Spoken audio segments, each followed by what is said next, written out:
Governments are no longer denying it. The military are no longer denying it. And even mainstream media no longer denies it. They're here and have been here for a very long time.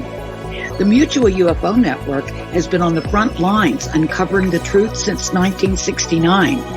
And now we're sharing the truth with you. Welcome to MUFON's What's Up with hosts Katie Grabowski, Christopher DePerno, and Katie Cook, exclusively on the KGRA Digital Broadcasting Network. Wondering what's up? So are we.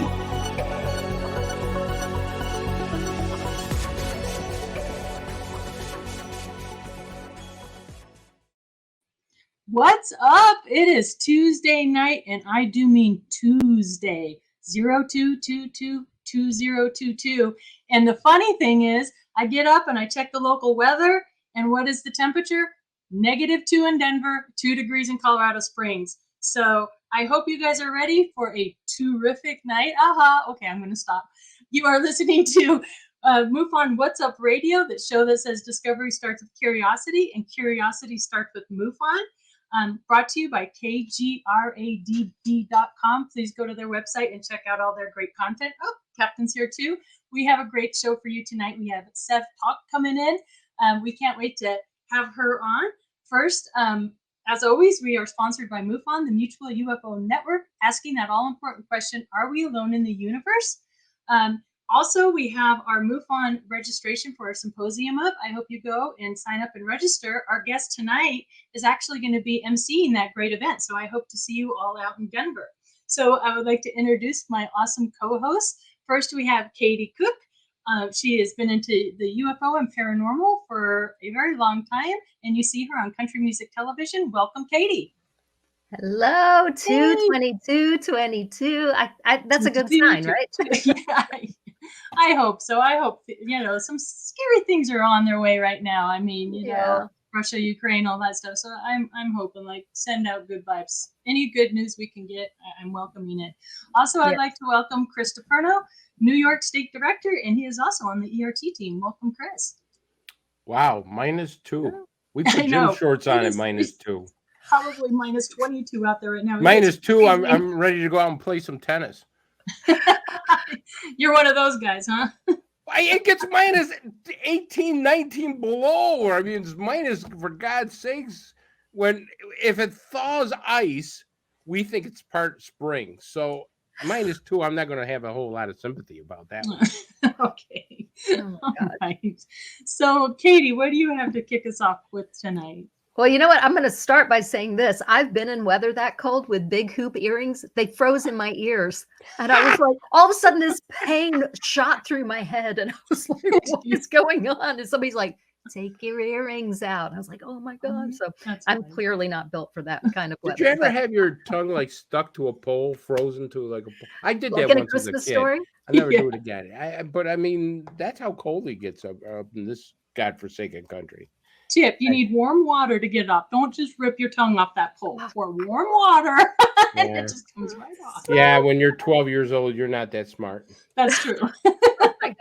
Well, probably some 12-year-olds would enjoy the meme I've got to kick us off this week. It's a pretty cute one. It's from offthemark.com. Look how cute that is, or not so cute for the aliens. So for you guys just listening, there's a couple aliens. I don't know where they are. It looks like they're in the desert and they're pointing at a rattlesnake. And one says to the other, if I remember my research, a wagging tail means friendly. No, don't do it. And let's talk about our paranormal pop of the week. You know, I think cryptids might come up in conversation with Sev Tok tonight, so I thought this would be appropriate. Check this out. Isn't it cute? It's actually a Russian Yeti foot. And I don't know if you can see, it's got pink toenails. I think we have a picture. Yeah, there you go. How cute is that? Maybe it's a little girl Yeti, or it could be a boy. Anybody can have pink toenails. We don't discriminate.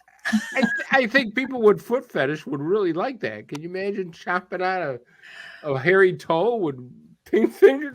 I find it interesting. That's where your mind went first. I'm just saying. Well, I'm just telling you that maybe they're going to get a big sale from people with foot fetish. I don't know.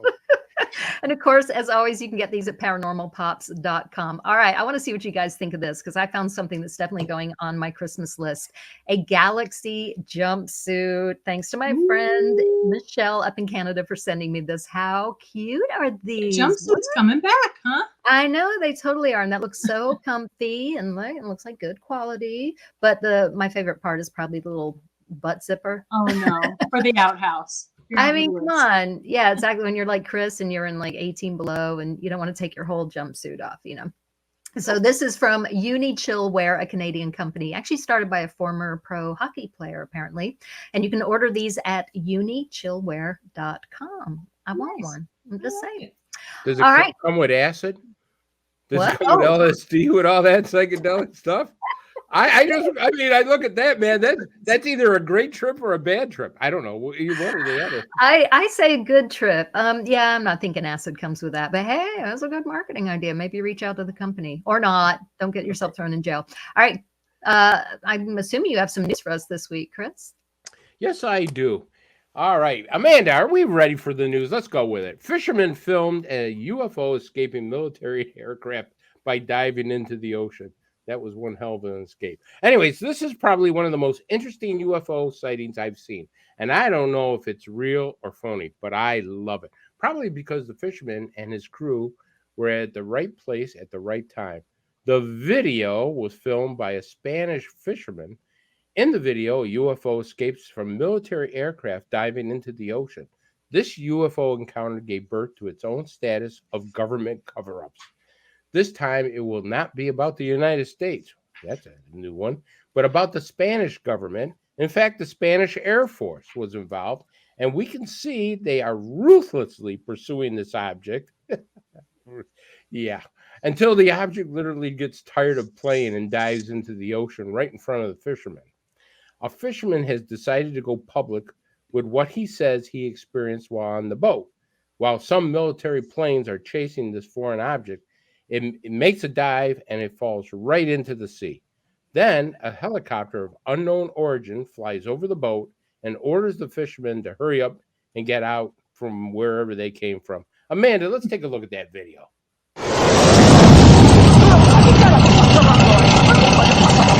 ¡Hostia!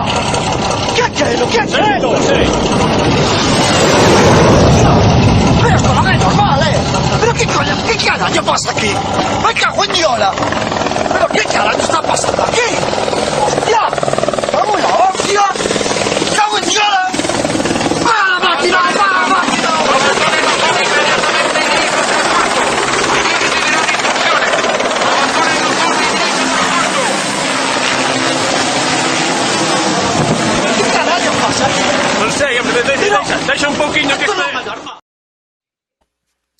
Well, I wonder.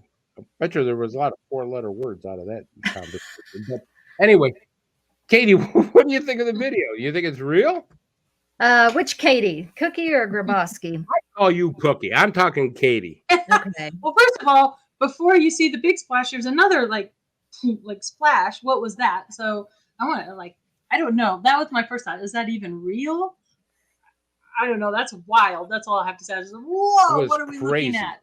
That's crazy. Yeah. So yeah, there's a splash right before the UFO goes in the water. If it's real, I don't know. I don't know. What do you think, Cookie? I don't know. This one feels kind of weird to me. I feel like I hate to say this because if it is real, I know this is the last thing that they want to hear, but it seems a little acted out or something. And I'm not that great a video editor, but it looks like there's some weird pixelation around the helicopter. My gut's telling me this one could be staged. I don't know. I mean, what do you think, Chris? I think computer graphic, but I'm not sure because I'm not a computer graphic person. Yeah. But I wouldn't bet any money on it. But it is a great story. Yes. You know what I mean? Can we send it to Mark D'Antonio? Maybe he can tell us if it has any strange pixelation. I just want to know what the Spanish people were saying. So I mean, I would get an interpreter to find out. Because that will tell you if there's a lot of four-letter words of what they're saying, and they're saying, "Holy crap, look at this thing over here," kind of makes me tend to believe, well, maybe there might be some truth into it. But if they're saying, "Yeah, okay, what are we going to have for dinner tonight?" You know, that's a different story. Anyways, let's go on to our next story, Amanda. Could be real. Who knows? It is said that I love this story. J. Edgar Hoover's saucer crash secrets. This is a man of my own heart. Not. It is said that FBI Director J. Edgar Hoover could find out anything about everything, and yes, he could. His unrelenting investigation of the deep secrets of politicians, the military, celebrities, and foreign leaders is legendary. But did Hoover's interest extend to the truth about the retrieval of crashed UFOs from another world? New information and a fresh examination of FBI documents from decades ago say yes. And the director's investigation of crashed saucers are now uncovered. A closer look at these FBI documents revealed details that, when analyzed, the FBI agents and military officials mentioned in these documents have a stunning conclusion. The director knew that he was not being told the whole story behind the tales of crashed saucers. He was too busy putting his tutu on. However, Hoover was determined to find out the truth. On July 8th of 1947, an FBI special agent by the name of Percy Wiley authored a telex message marked urgent. It was directed to J. Edgar Hoover, and it was the only document from the week of the crash that ever been released through FOIA that relates directly to the Roswell incident. Hoover was informed that the disc was being transported by special plane for examination to Wright Field. Agent Wiley was conveying information that has been provided to him by Major Erwin Kerwin of the Army Air Force Intelligence Unit. Okay, and you're going to really believe them. Publicly, Kirtland debunked the incident, telling the news that the Roswell crash was a weather balloon, while telling Wiley that it was not. Amanda, let's roll that video. 1950s memo about space aliens and a UFO crash is the FBI's most searched for document online. CNN's Brian Todd quickly explains why it has stirred up so much intrigue. The memo's all of 2 paragraphs. Agent Guy Hoddle, then head of the FBI's Washington field office, writes that an Air Force investigator stated that 3 so-called flying saucers had been recovered in New Mexico. They were described as being circular in shape with raised centers, approximately 50 feet in diameter. Not only that, each one was occupied by 3 bodies of human shape, but only 3 feet tall, dressed in metallic cloth of a very fine texture. Each body was bandaged in a manner similar to the blackout suits used by speed flyers and test pilots. John Fox is the FBI's historian. This was never followed up on, right? No, in fact, it says right here, no further evaluation was attempted concerning the above. Why not? From what's written here, from what we can read, it certainly looks like they thought that this was third-hand information, that this was not necessarily a hoax, which it could well have been, but that someone was simply reporting hearsay. Is right. I could tell you that J. Edgar Hoover knew anything and everything, and if they tried to keep this information from him, woe was the person that did and stuff. All right, I'll start with Cookie. Cookie, what do you think of this one? Gosh, I don't know. I feel like Well, that was the FBI historian telling the story. So the document's real. Yeah, I mean, it definitely sounds real. I just wonder, are we ever going to get the truth? It would make the government look so bad, for us to ever get the truth on Roswell. And I just wonder, is the government so irritated that this whole Roswell thing won't go away, or has it become this fabulous distraction? But that sounds really real to me. Well, I just wish I freaking had a time machine. I mean, are we ever really going to know about Roswell? I mean, I feel like a little bit, comes out a little bit more here and there. It's felt real to me from the beginning, and this just helps it feel even more real to me. I don't know. Well, obviously, the FBI historian, who is the caretaker of all these documents, is saying, yeah, it's here. It was sent, and this is the story about it. Yeah. So we know that the document exists. It's not fabricated.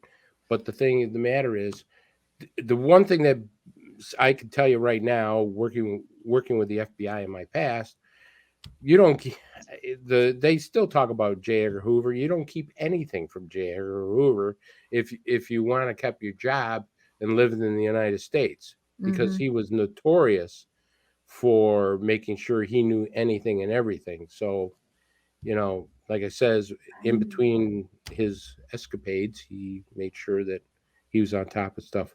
Katie, what do you think? Well, my total interest in the Roswell incident because of the Denver body connection. And actually, on my nightstand right now, last night, I'm reading Don Schmidt's new book. I believe that document's even in that book. Not 100% sure, but I think so.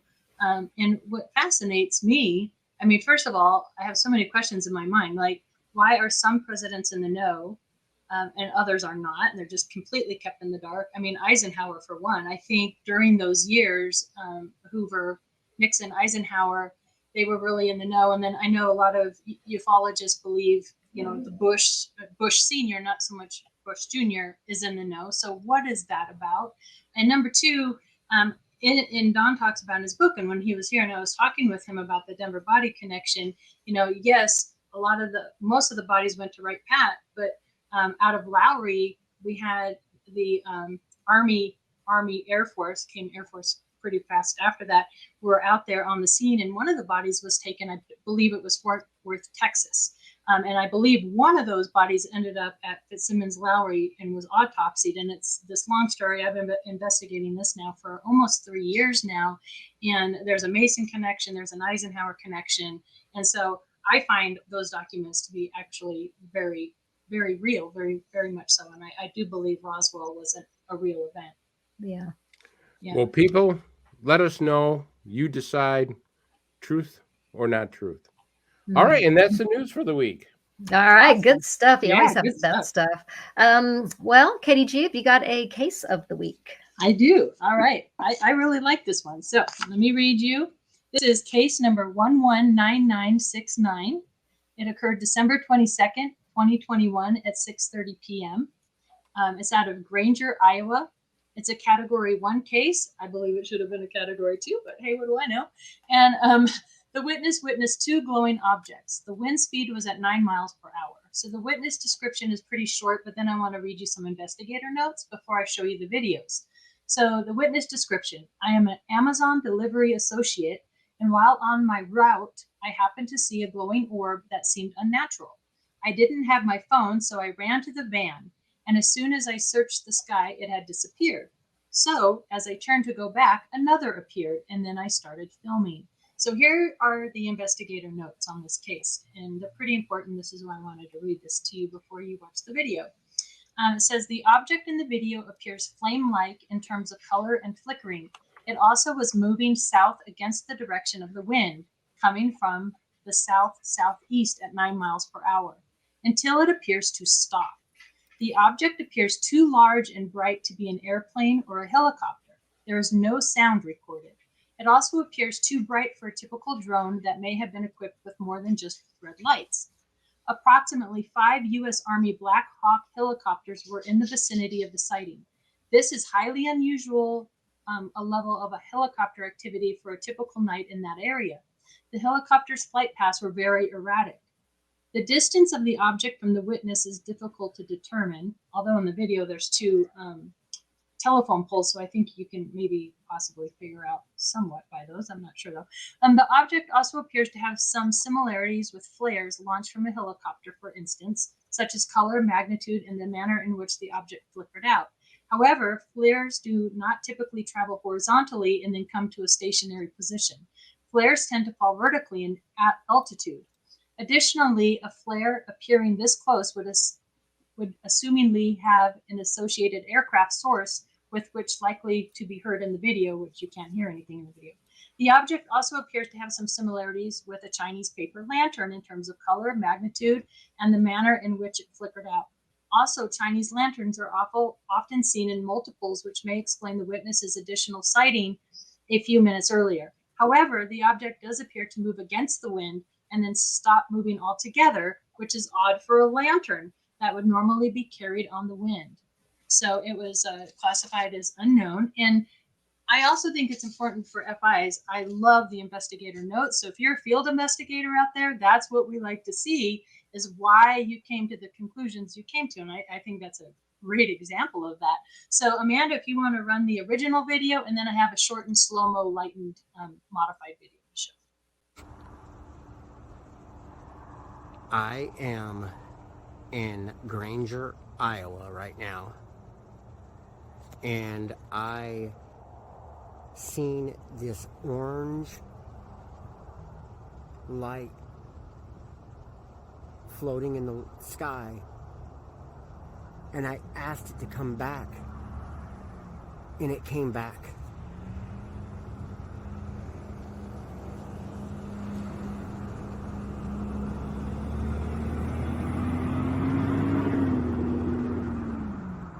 This is the most eerie thing I've ever seen.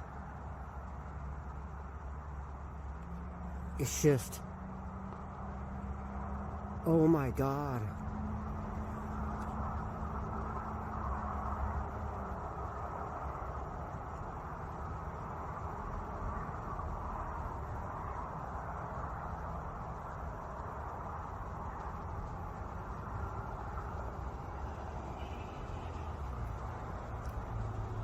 Now it's just staying in one spot.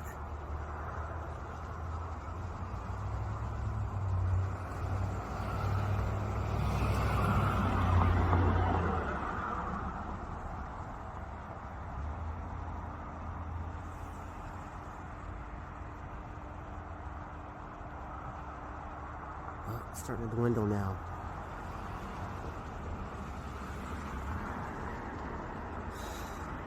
It's gone. What?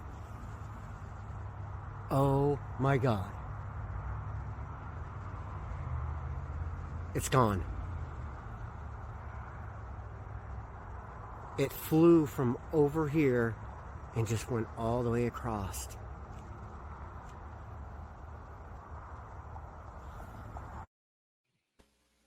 Interesting. So when I slowed this down now, my couple thoughts, it could have been traveling away and kind of dimmed out, but it does look to be stationary. So this second clip, I went in and I modified the video. I lightened it up and pay close attention to the power lines.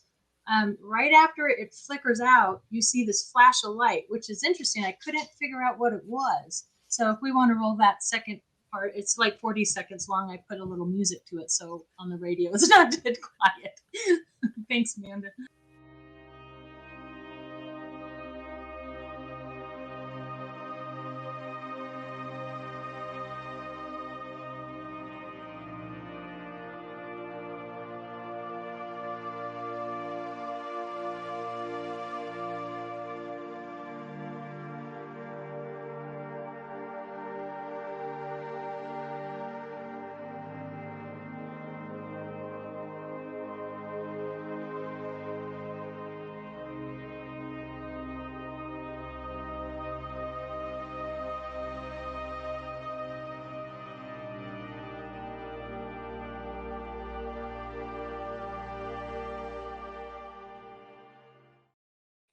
What do you think? Chinese lantern? Yeah, I mean, it sort of has that quality, doesn't it? But if it was stationary, I wouldn't think so. I didn't hear any helicopters in the original video. They just said that they were nearby. Yeah, earlier, I guess before the sighting and after the sighting, from what I understood from the report. My favorite part is that he says, I asked it to come back and it did. Yeah. Like, that's the kind of thing that gets me. His emotional response to it is really exciting. What do you think, Chris? I want to know what he was smoking, man. That must have been some great stuff.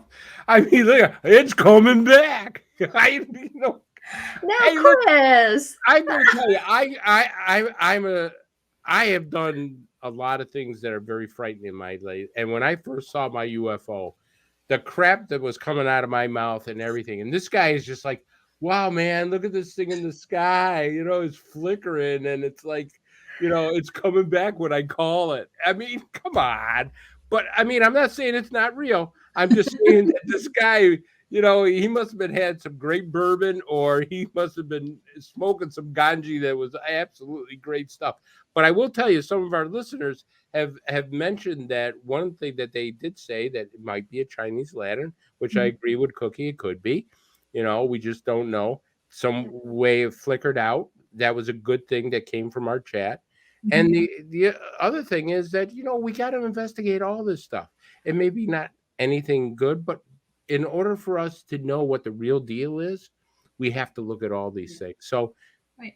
And it does appear like it stopped and stayed stationary. A lantern won't do that. So unless it's maybe moving away and dimming and going out. Does a lantern start to stop though when it's about to fizzle out? Maybe. Does it kind of? Yeah, it seems like it's still carried by the wind. Yeah, that's what I'm wondering. Kind of like a hot air balloon, when you're ready to just come down, you kind of stop moving. I don't know, but that's a good point. I just love his response. Sometimes just hearing Katie, it was a great story. Yeah. It was a great story. It was really good. Thank you. I asked it to come back and it came back. I'm sorry. I know. You have a new segment you call Spaced Out. Yes. And this was inspired by an article written by Jack Single, Associate Professor of Physics, Richmond. The article was first published in The Conversation, and I found it on scitechdaily.com. Let's just take a look at it, and then we'll discuss on the other side. Amanda? Does outer space end, or does the universe go on forever? Right above you is the sky, or as scientists would call it, the atmosphere. It extends about 20 miles above the Earth. Above the atmosphere is space. It's called that because it has far fewer molecules with lots of empty space between them. Simple enough. Scientists are able to explain a lot of what you see in space, but there are some things we just don't know yet, like whether space goes on forever. This is something I can't stop thinking about, but I admit it also gives me a great deal of anxiety. My human brain just can't wrap itself around infinity. We know the Earth is a part of a group of planets that all orbit the Sun, with some asteroids and comets mixed in too. Our Sun is a pretty average star. It just looks bigger and brighter than the other stars because it's a lot closer. To get to the nearest star, you'd have to travel through trillions of miles of space. So let's say you could ride in the fastest spaceship NASA has ever made. It would still take you thousands of years to get there. There's an estimated 100 billion stars in Earth's galaxy. Recently, astronomers have learned that many or even most stars have their own orbiting planets. Some are even like Earth, so it's reasonable to think we're not alone. Wouldn't it be nice to drop off a casserole at our alien neighbor's house and ask them if they know if space goes on forever? Of course, after traveling through millions of trillions of more miles to reach them, that casserole will be pretty cold. It would probably be a pretty boring road trip, too. Most of that space is almost completely empty, apart from a little dark matter here and there. Using big telescopes, astronomers are seeing millions of galaxies out there, and they just seem to keep going on in every direction. If you could keep going out as far as you wanted, would you just keep passing by galaxies forever, or does the whole thing eventually end? And if it does, what does it end with? Is there some big wall with nothing on the other side?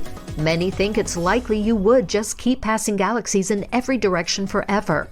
In that case, the universe would indeed be infinite. Some scientists think it's possible the universe might eventually wrap back around on itself. So if you keep going out, you would someday come back around to where you started. But that makes me picture the universe like a globe. And how can a globe be inside nothing? The James Webb Telescope will go a long way in helping us understand, but nobody knows for sure what's out there. Maybe it's a question we aren't supposed to answer.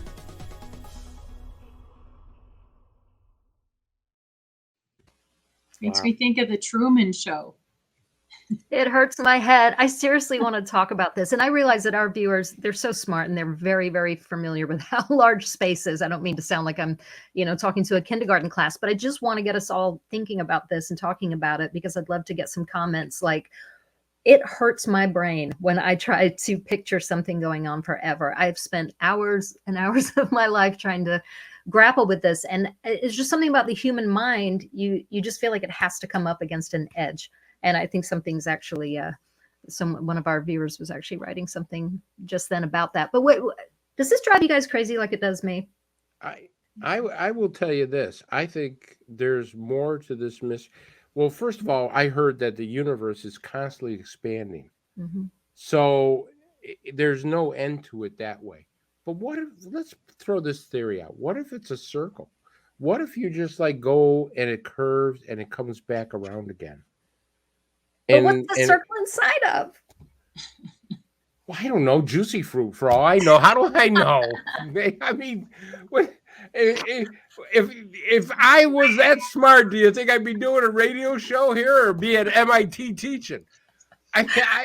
But that's the beauty about the universe, is that we don't know. It's such a mystery to us that we can obviously, keep exploring. And the beauty of it is that every time we go out there, we get another step closer to finding these answers. We're not going backwards, we're going forwards. And we're Right. going to find out that we're not alone in the universe. We're going to find out the universe has many, many wonders to it. And we're going to find out that there's probably planets just like ours. But as far as I don't think there's an end to it. I think you can go all the live long day and you're not going to find the end of it. I see it like I see like galaxy after galaxy, and dark matter, and all the things that make our universe, right? And then I see in my mind's eye, I see the universe expanding into this like unwritten page, like white nothingness, like an abyss. And I look at it as like a big spider's web. And every decision that each person makes, or each living thing in our universe, not just humans, but everything is what's causing it to expand, because we're creating new threads of. That's how I see it. Like, am I making any sense? No, But in my mind's eye, that's how I think. That's why the universe is expanding, because we're just constantly adding to it, and it's just getting bigger and bigger and bigger and bigger. No, that it makes sense. I keep coming back to, okay, yeah, the one thing that we know is that we don't know. That's a great comment. Yeah, okay, so maybe it's a blank page. What's the page sitting on? This is where I just go nuts. Like, it keeps me up at night. And I think, maybe if I put my smart glasses on, I'll be able to figure it out. I love it. It's all getting more I clear love to me it. now. I have smart glasses How- too. Do they about suit me? this? Do I look smart? You look smart, Listen, and I look anything smarter than I am. I can tell you that right now. But I got a theory here. Suppose the universe changes into other universes, other dimensions. We go so far and it goes into, scientists have said there's other dimensions. So if there's other dimensions, there got to be other universes. So somewhere along the line, is there like an expressway or exit that we go off and get into another, dimension, into another universe? You have to really think of that, because these are all the wonders that we're finding out nowadays. 70 years ago, if you mentioned something like, hey, there's a portal, or there's a dark hole, or there's shadow people, they would have been taking you to the loony bin.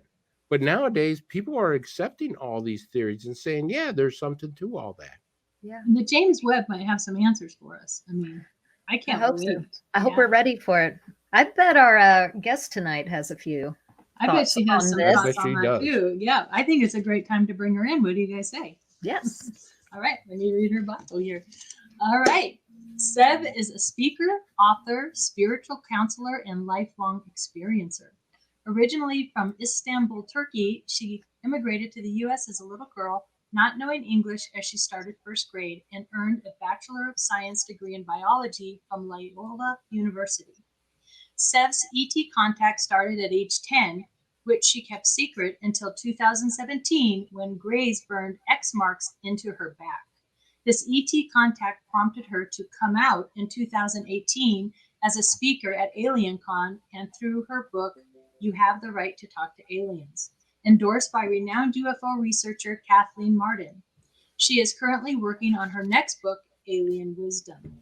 Sev is featured in the Canadian TV docuseries Encounter UFO Physical Contact, has been interviewed around the world, speaks at conferences, and is honored to be the Master of Ceremonies at MUFON's International Symposium in Denver in July 2022, I'm sorry. And I can't wait to meet her there. As a MUFON field investigator for North Carolina, and as a member of MUFON's Experiencer Resource Team, the ERT, Sev helps experiencers around the world. She also offers personal and private guidance to experiencers through Tell Me Your ET Story on her website, planetsev.com, her monthly newsletter, and her YouTube channel, Alien Spirit TV. Sev's newest endeavor is her online course, The Psychic Studio, created to expand one's paranormal abilities. It's a 6-module course that includes the newest in psi research, written information, videos on how to strengthen your psychic abilities, and the Psychic Forum, a live interactive Zoom session with Sev. Welcome to the show, Sev. We are so glad you are here with us tonight.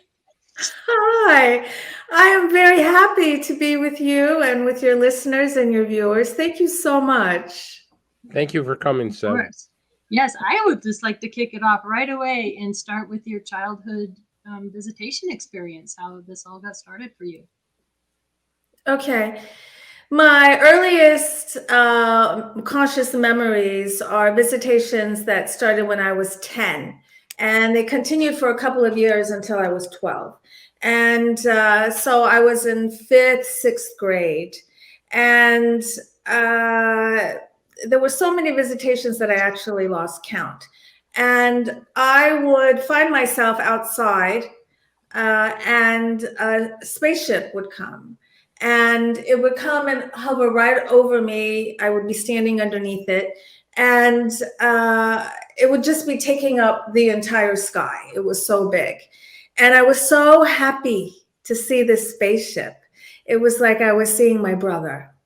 And each time it came from a different direction, and it would land, and this stairs would come down, and we would talk.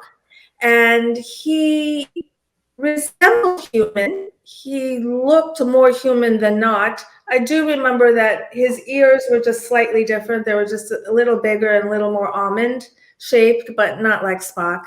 And he was wearing a dark shirt and dark pants, and he had dark hair. And he looked like he was in his 20s or 30s. And I was just delighted to see him. And he would just be checking up on me. And this continued for a couple of years. He just wanted to make sure I was okay. And then there was a final visit.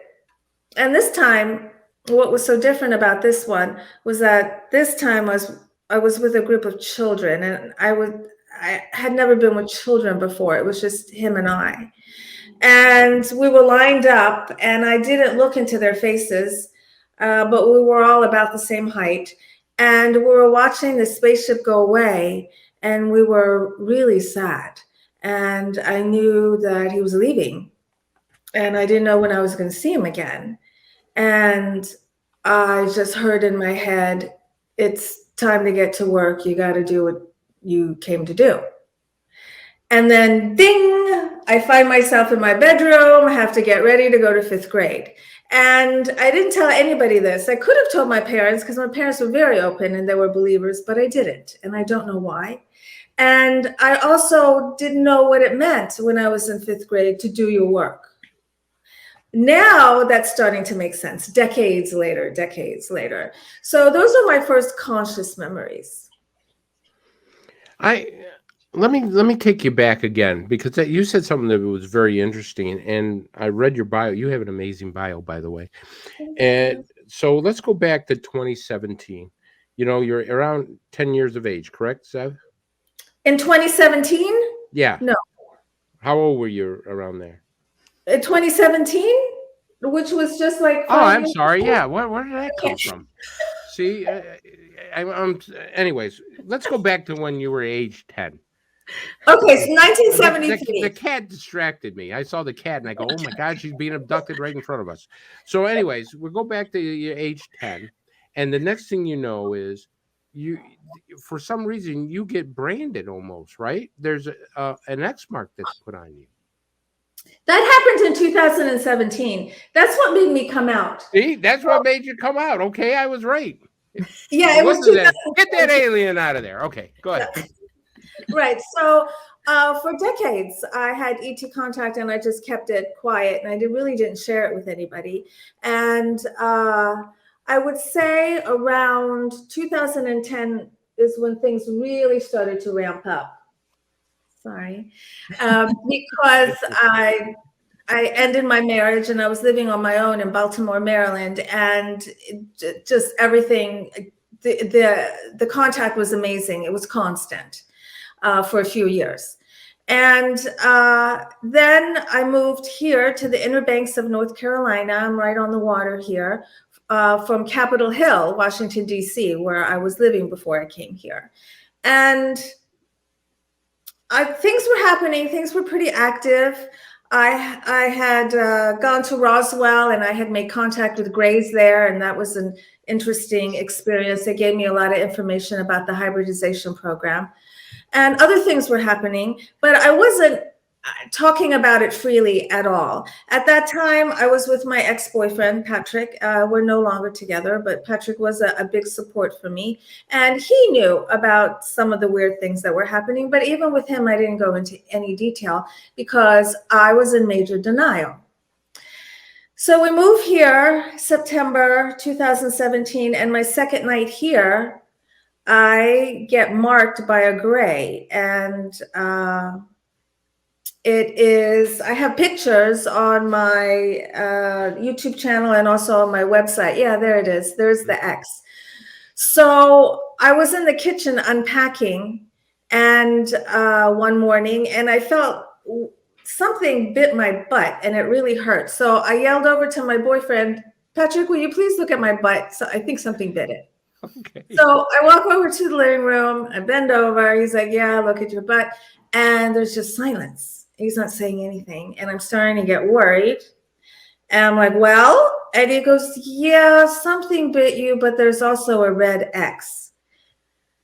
And so when I saw that picture, I knew right away that it was the Greys, and I was very afraid. Back then, I thought the Greys were evil. I've now changed my mind. I don't think they're evil, because back then I had adopted a victim viewpoint. And so in every situation I was in, I always thought I was the victim. Since then, I have done a lot of personal work so that I no longer think I'm the victim. But after I saw this X, he was perplexed and I was perplexed. And I said to him, we're going to ignore it. We're just going to ignore like this never even happened. And I've had people measure it. It's actually equidistant between all those little red dots. Now, this was on my left cheek, and it was between 1 to 2 inches wide. And when I touched it with my finger, I could not feel it. It was just flesh against my skin. It looks like little scab marks from burn, maybe a laser or something like that. So I said, okay, we're going to ignore it. We're not going to talk about this anymore. And then 9 days later, I came to in my bedroom with a conscious memory that I was lying on this bed that resembled a hospital bed. And I was lying on my side, and I couldn't move my arms and I couldn't move my legs. And I felt paralyzed. And I was in this room. I didn't know what this room was. It was dimly lit. There was hardly any furniture in it. And I felt like there was something standing behind me, and I could turn my head. So when I turned my head, I came face to face with the Gray, who was standing right behind me. And I have a picture of him too. And our eyes locked. Yeah, there he is. And we just stared into each other's eyes. I was just inches from his eyes. And in my book, I describe it like looking into 2 pools of black oil. Wow. And he didn't say anything. I'm calling him a he. He didn't say anything. In all of my experiences with the Greys before this, there was always telepathic communication. But this time there was nothing, which made me even more scared because he was so neutral. He wasn't nice. He wasn't mean. It was just totally neutral. And human beings have a problem with neutral. It kind of freaks us out. Either be really nasty or be really nice. But if you're going to be neutral, like I'm like wigged out. And I turned my head back around and ding, I'm back in my bedroom. And I get out of bed. I go downstairs. I wait for Patrick to wake up. And he always gets up first. But this time he didn't. And I'm very, very afraid. Because if I'm telling myself, if I have another X on my tush, this will do me in. Like, I know what I'm capable of, and I'm not going to be able to handle this. But Sev, didn't you get another X? Yes. Yeah, I waited for him to wake up. He came downstairs. I told him what I remembered. I also told him that while I was on that bed in that room, I knew I was on the moon. And I said, will you look at my butt? And so once again, I bent over. He looked at my butt, and there was another X, just like the first one. So there was an X on my left cheek and another one just like it on my right cheek, right across from each other. And I have pictures of both of them in the book. So he was speechless, and I can't even describe what it feels like when your world as you know it, your reality as you know it, is just yanked out from under your feet. Because now I'm like, holy crap, this is real. Like, I can't hide it anymore. This is real. Why are they messing with me? Why are they so mean to me? What are they doing to me? What am I doing? What am I doing at night when I go to sleep? I'm out talking to aliens. Like, who am I and who are we? And it was just like this existential crisis. So I just tried to pull myself together, and I said, I need help. For the first time in my life, I need help. I cannot do this alone. And then I just waited for the help to organically come, and it came through Kathleen Martin at MUFON. Wow. Yeah. Oh, sorry, Chris, go ahead. No, I just wanted, before I turn the question over to you, Cookie, I just have a real quick follow-up. Why do you think they branded you? I mean, Yeah. I mean, obviously they branded you once, and I call it a brand. I don't know if it's a marketing brand or whatever you want to call it, but why would they brand you a second time? Yeah, it looks like a branding. So I've thought about this a lot, and there's a lot of aspects to this. So first of all, I believe that our higher selves are always in play. And I do believe that my higher self agreed to this experience, and that my higher self wanted to have this kind of experience and then to share it. So I do believe that these marks were put on me, and they had to be severe because I was ignoring them. I had been ignoring them for decades. For decades, they've been putting geometric shapes on my body. They've been cutting chunks of skin out. I've had a rectangle cut out of my back. I've had weird lights in the middle of the night in the room. I've had invisible beings touching me, all kinds of things. And each time I'm like, I'm going to ignore it. So I think it got to the point where, what are we going to do to this girl? So like, she doesn't ignore it anymore. And for me, it was 2 red X's on my tush. Mm-hmm. Another thing I believe is that in that area of the human body, we believe that is where Kundalini energy resides. And when Kundalini energy is activated, something happens to you. All of a sudden, you have to know the truth. You have to know the truth, who you are, who everybody is, what's going on, who are we? And I have been on this path of authenticity for quite a while. That's the path of truth. And so I do believe now that the Greys were on my side. They weren't victimizing me, and they were helping me attain my search for my authenticity, because I do believe that when we express ourselves as truthfully as possible, as authentically as possible, that's when we're the most successful and the most fulfilled and the happiest and the healthiest. Oh, I'm loving this whole conversation already so much. First of all, I'll say your boyfriend probably wasn't complaining, because Lisi got to look at your butt a whole lot. How long did these crosses last? It was just a couple of weeks. They're no longer there. Okay. But since then, I have had other geometric shapes on my body. Right. I think American Road Warrior suggested maybe punch biopsy, a little tiny biopsy. Tool. Could it be a tool of some sort? Yeah. I'm sorry, I didn't mean to interrupt you, Katie. No, yeah. So I wasn't in MUFON then, but now I would have handled it completely different. I would have been swabbing with all kinds of Q-tips and things, and the black light thing and all that. I didn't do any of that. Sure. Well, I understand that.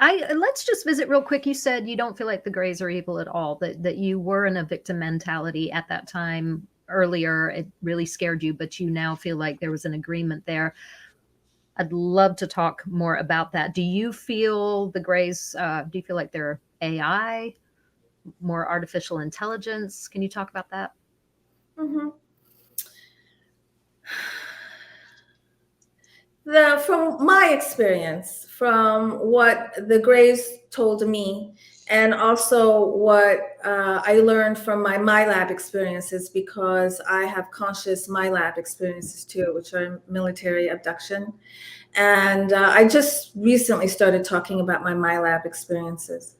But when I was living in Baltimore, I was shown a baby in a tube. And and standing behind me were three Greys, tall, medium, and short. And back then, I didn't know that there were three size Greys. And they told me telepathically that they were just giving me my time and space to look at this baby in this tube. And I did not understand why. This was back like in around 2012, something like that. And that baby had the bluest eyes I've ever seen. And I knew it was a boy. But I just didn't feel anything for it. I felt nothing for it. I was very confused.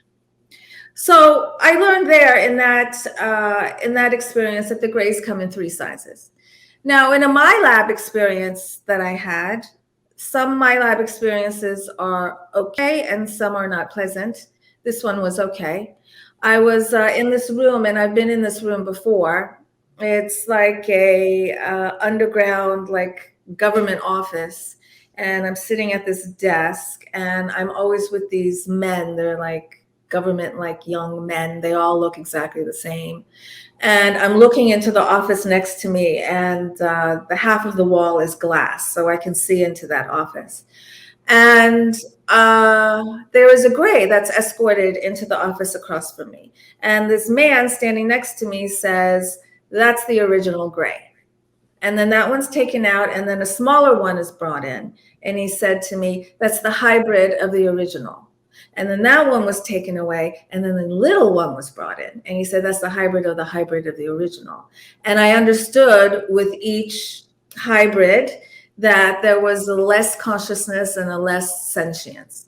So they explained to me that the taller Greys are very conscious, just like we are. The ones less, and the smaller ones are more robotic. They are the ones that come here and take specimens and do tests and things like that.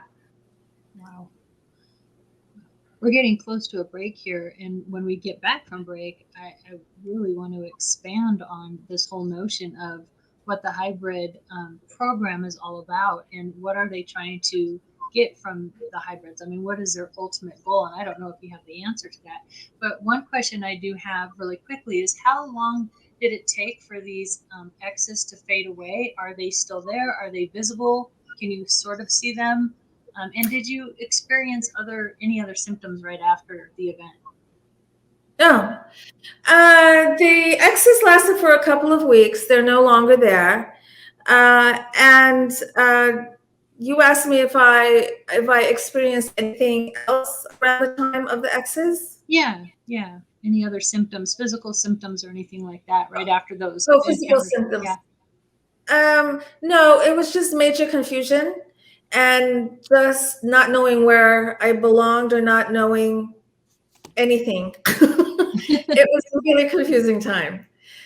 Even though I've been having these experiences just about my whole entire life, the fact that I had to face it and that it was real, that was one of the biggest blocks in my life that I had to face in order for me to be my true self. Because my path of authenticity includes the aliens, but it doesn't. Not everyone's path of authenticity includes the aliens. Mm-hmm.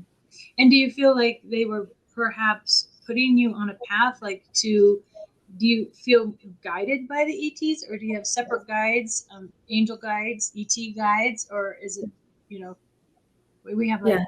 4 minutes left. We could talk about that. Yeah, about 3 minutes, I think. Yeah. Yes, I do feel that I'm guided by them. I do communicate with a variety of different types of ETs, and of course with other beings too. There's just an unlimited amount of beings. There's an unlimited amount of dimensions. And when you were talking earlier about the space end, I don't think it does. I think we just fractalize forever. And so when I think about, oh my gosh, am I going to live forever? That's a very tiring thought. And if anything upsets me, it's like, oh my gosh, there's like no end. Really? There's like no end. It just keeps going on and on and on. And that is mind blowing. Like, we don't rest. Maybe that's a reason for reincarnation. So we don't remember, and it doesn't feel like we go on and on and on. We just don't remember. I mean, Either that or you become worm food. So one of the two. Well, yeah. Maybe they let you rest now and then. They say, do you just want to take a year off and just be like, in that total Zen space where you're not thinking? We'll wake you up. We'll set the alarm. You'll have terrible breath, but we'll get you up and then you can go out again. Maybe. Yeah. I wonder if we could come back too. Is like, can we come back as an animal, a dog, a cat, or something? I don't know if all of you out there believe in reincarnation or not. And I didn't for the longest time until my youngest son, but that's a whole other story and a whole other episode. Really? I'm pretty convinced now. Yeah, yes, very. I want to come Maybe back I'll as share Seb's that cat. someday. Yeah. Look at that. Okay, I think your cat knows that we're talking about this right now. Like, yes, I have come back. I used to be Cleopatra. Oh, I can see that. so I saved this cat from the wild. His first 3 years, he lived outside in the wild. And so when you take cats in like that, or any animals in like that, I found that they're super, super, super grateful. And so he just always wants to sit with me. I have another black cat too. Black cats are special. wow. His I name is know Talk Sweet. more about kitties on the other side. Right. That's right. Oh man. So when we come back with Sev after our break here in a few seconds, I would really like to just jump right in and talk more about this hibernization program and what are these grays? Because I was always opposite of, like, you know, if they're creating hybrids, why are they creating them to be more AI? And are they sort of like their workers, their busy bees, or are they trying to become, I always felt, more emotional and human like? So I can't wait to talk to you about this. We're going to take a quick break. Hang in there with us and we'll be right back with Sev Tok. Thank you.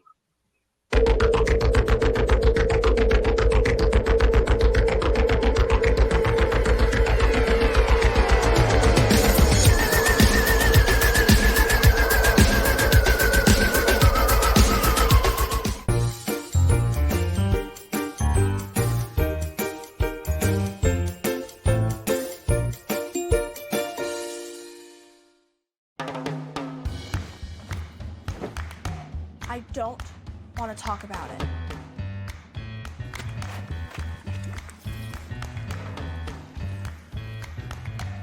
I don't want to talk about it.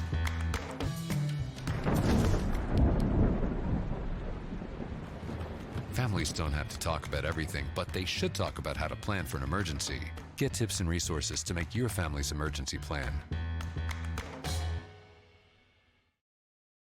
Hey members, the new KGRA-DB app is now available on iOS and Android devices. Gain on-demand access to any KGRA-DB programming. Download any show directly to your mobile device to listen or watch on the go. Go to the App Store and search KGRA-DB. Welcome to the new KGRA digital broadcasting website, thekgradb.com. Here you'll find great new content, including the KGRA Classics, great shows from our archives. You'll be able to see the show times and information so you can see what show is currently on air. The on-air live button, so just go to this section and you'll be able to hear the show live with exceptional sound quality. We also have the Vault section. Make sure to subscribe to get access to great content and special features. We have the make content for our latest news and events, so make sure to sign up and you can be part of our forum. So make sure to check out the new KGRA digital broadcasting website, thekgradb.com. We look forward to seeing you there, and we hope that you enjoy the new website.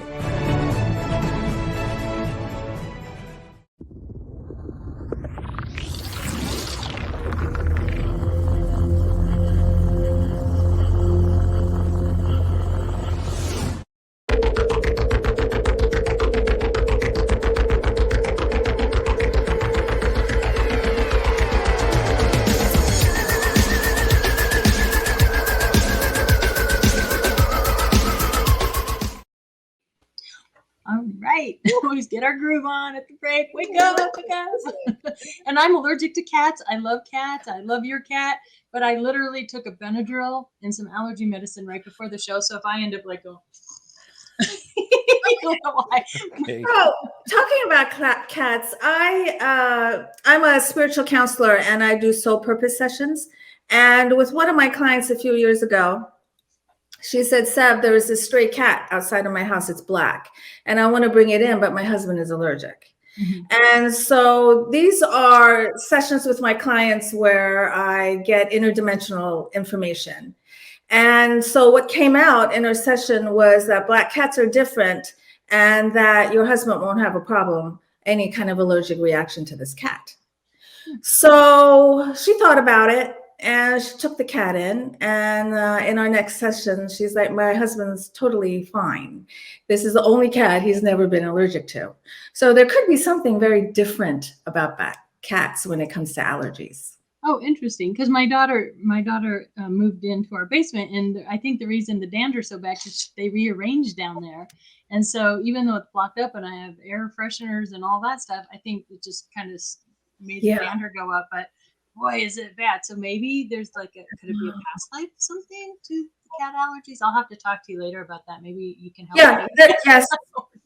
I gave a reading for a client once, a past life reading, where there was a cat that, it was interesting. We've never heard that before. So let's talk about that hybrid. And what do you think, is their ultimate goal there? So when I was shown that baby in the tube, they didn't give me any information. I was just shown the baby in the tube. And since then, I've had my lab experiences where I've been healing very, very, very sick babies. So that makes, I wonder, how many hybridization programs are there? So the one that I was given information from the Greys about exists between Greys and humans. But in my lab experiences, when I was healing these really sick babies, I'm wondering, is that a whole different hybridization program? When the humans get involved, is that when we get these sick hybrids? I would like to think that when the Greys, who are much more advanced scientifically than we are doing their hybridization programs and their processes, that they don't create these sickly babies that I was shown. So these are just thoughts. I don't know, because I have experience with what seems to be two different types of hybridization programs. I wonder how many are there? How many other types of beings are also hybridizing? So when I was in Roswell, and that whole thing, it was very unusual how I got there. I had no plans on going to Roswell, but it was a trip that just came up out of the blue. And I'd been wanting to go to Roswell ever since I was a little girl for obvious reasons. And so we got there. First, we went to White Sands Missile Range, which I never want to go to again. Even when I think about that place, I start to get agitated. Because my ex was working with the Defense Department. And so he was going to the White Sands Missile Range and he wanted to show it to me. So I went, and as soon as I walked in, all the hair just stood up on my body. I could see images in my mind's eye of underground rooms and underground hallways, underground tunnels, the places at the base of this big black mountain. And it was very clear that nefarious things are going on there. And I just wanted to get out of there as fast as possible. So we finally got out of there and we drove to Roswell and we went to the museum, and it was a lot of fun. And then we went to our hotel room and we were both really tired. So I'm in the bed and he's in the bathroom and I'm watching TV and I'm just flicking around. And I thought to myself, I wish the show People of Earth would come on. And I don't know if you ever saw that show. It was only a couple seasons. It was produced by O'Brien. Did you see it? So good.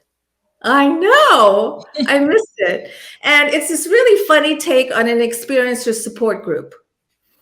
So I was wishing it would come on, but I knew that the last season had already aired. It wasn't going to be on. And he comes out of the bathroom, and I stopped the TV on a commercial. He said something to me, and I said, okay. And then I turned the TV back on, and then right then and there, People of Earth comes on. And I'm like, oh my goodness, okay. So he had never seen it before. We watched a couple episodes, we laughed, we went to sleep. And I woke up in the middle of the night, and I heard footsteps on the carpet, and I felt my ex getting into the bed. And I thought to myself, why was Patrick sitting on the couch? Did it have to do with the aliens? And then I fell asleep. So I wake up in the morning, and he's taking a shower. And as I'm sitting on the bed, I just have this download of information, download of intense information. And it's visual and it's knowledge. And I saw that I was with a group of Greys that night. And they gave me information about the hybridization program. And they also said a few things about a book I was writing at the time. But what they said about the hybridization program is that they have created a race where they lost their ability to be sympathetic and empathetic. And if you don't have that traits within a race, the race is going to die off. So what they are doing is they're splicing and dicing DNA with humans to create this hybrid, which is extremely loving, very sympathetic and empathetic, also psychically intelligent. And I was told that there are billions of these because there are millions of people who are part of the hybridization program, men and women. Most don't even know it. And they're keeping these billions of these embryos kind of like in a frozen state, and they will be used if we annihilate ourselves. So they said it's not definite that you're going to annihilate yourselves. You're moving in that direction, but it's still not too late. And that if you do, then Earth will be reseeded with these beings, these hybrid beings that are very loving, very kind, and very spiritually and psychically aware. Wow, that's pretty heavy. I can tell you right now, if they're looking at our personality traits right about now, they're losing, because we're honestly losing some of those personality traits. If you think of the way we treat other people in this world, I mean, it's getting worse every year, and maybe we're going to lose that. Anyways, I want to get back to this My Lab. I like this My Lab thing that you're talking about. Now, the My Lab that I know, that I've heard from Corey Good and his Blue Chicken, that he's been palling around with on Mars, and then some other people. What's that? Ratier is his name. Oh, is that the name of the Blue Chicken? The Blue Chicken is Ratier. Yes. Oh, okay. Maybe it was Kelly or something like that. I have no clue. It's a Blue Chicken. The only person that probably knew him intimately was Colonel Sanders. But I want to get back to this thing here with My Lab. My Lab was a warrior thing. They were taking people, from what I understand, they were taking people at a very young age. They were training them to be soldiers, super soldiers, highly, advanced soldiers, to, I guess, work in galactic areas as soldiers in a war. Sev, is that what happened to you, or was there a different type of program with this My Lab? Because that's what Corey Good is actually saying. I don't have any experience with that. I was asked to perform something, but it was more in terms of a mental psychic thing, and I didn't want to do it because I knew, even though I didn't know, I don't remember why they wanted me to do it. I do know that I knew that it was not for good reasons, and I didn't want to do it. So my lab experiences are, like I said, really mixed, with neutral and some unpleasant ones. And the one where they wanted me to do something psychic is a very unpleasant one, because there was like a mental torture. They were just trying to break you down, and it just wasn't working. And so I eventually, pretty much what happened was, I'm like, this, whatever you're doing is not going to work. I'm not going to do what you want me to do. If this means I'm going to die, then I'm ready to die. And I mean, if you're going to kill me, then just kill me, because I'm not going to do it. And it stopped. They didn't bother me. And I don't know really how many people are having my lab experiences. My guess is that it's quite a bit, with experiences that I talk to through MUFON, and also with the personal work that I do. There are quite a bit of people who do have memories of ETs and humans mixed together. Sometimes they're in a hospital setting, like in a medical setting, and sometimes they think that they're in a cave, or they think they might be underwater, and people are walking around intently working on things. Everyone has a purpose, well-oiled machine. The MyLab stuff is the hardest stuff to talk about, because it sounds the craziest. I do believe that the government knows who's making contact. And I do believe that the government wants to debrief those of us who are making contact, because those of us who are making contact are being given really valuable information that the government would want. For instance, we are given technological information. I was asked in one of my experiences, I was shown a poster with all kinds of scientific and mathematical formulas on it, and it was the flight path of a spaceship. And I was looking at it once again with that young man, and he asked me, well, when does the spaceship get the K point? When's the K point?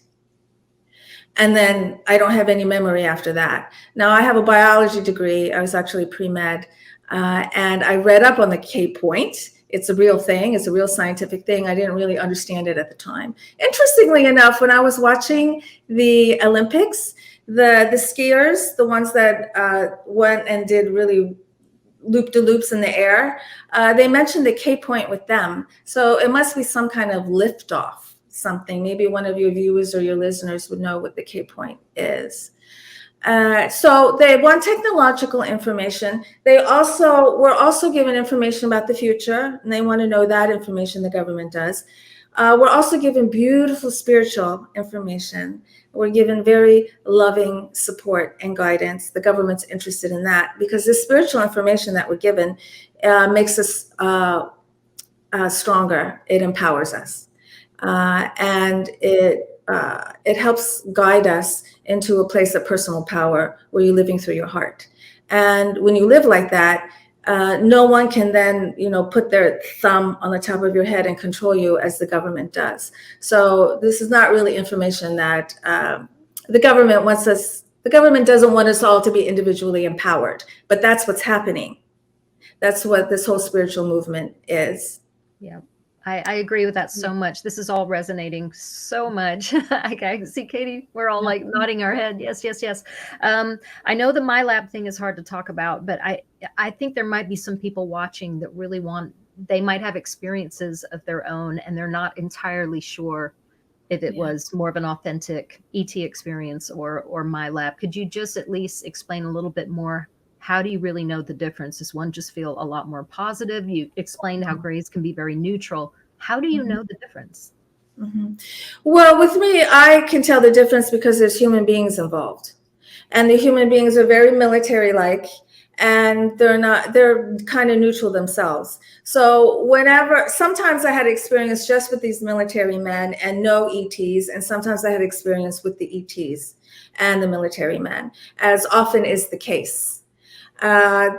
That's how I know it was a MyLab situation. In my other contacts with the ETs, it was just me and the ETs, and it was loving, and it was kind, and it was life-changing and transforming. It was not agitating and scary, as the MyLabs tend to be just agitating and scary.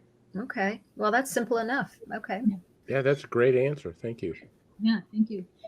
First of all, my mind was just exploding when you said the words well-oiled machine. I don't know if you knew of or you were aware of Dr. Leo Sprinkle. He was a pioneer in the field, and he worked with contactees and experiences for almost 4 decades. And so he had hypnotized me, and I have the tape. Those exact words came out of my mouth that they were well-oiled machines. And Leo reported well-oiled machines. And so when I was doing my research, and there's something I want to ask you, Sev, in Wow. those files that I was going through, there was letters. They're the best letters, and drawings from children that have had ET contact, and these pictures. I'll be sharing them in some of my presentations, but they're looking at these big giant windows. They're seeing hybrid children and whatnot. What would you give advice to for parents of children that may be being contacted? What advice would you give them? Yes, that's a little difficult because the parents are very afraid and very worried for obvious reasons.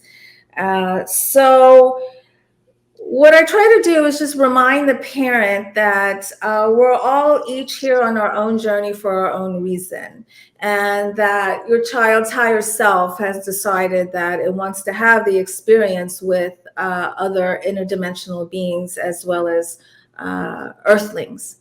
And that we just have to trust that the experience that that human being, your child, is having is the best one for that person. We cannot know that. And I know as a parent, even though I'm not a parent, I'm an aunt, but I know it's very hard to just kind of let go of that and allow your child to have the experience that it needs to have. But that's basically what needs to be done, is just to have faith that your child is having an experience that it needs to have. Now, unless that experience turns into something that's very scary, and then things need to be done so that the child isn't in a state of fear all the time. Sometimes scary things happen. We've all had scary dreams. We've all thought something was looking into our bedroom and things like that. So sometimes scary things happen. But if it's a situation where the kid is scared night after night after night after night after night, then there has to be a little bit of an intervention. And whatever that being is needs to be talked to.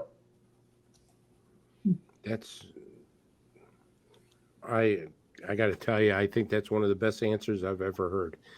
All right, let me take you someplace else now.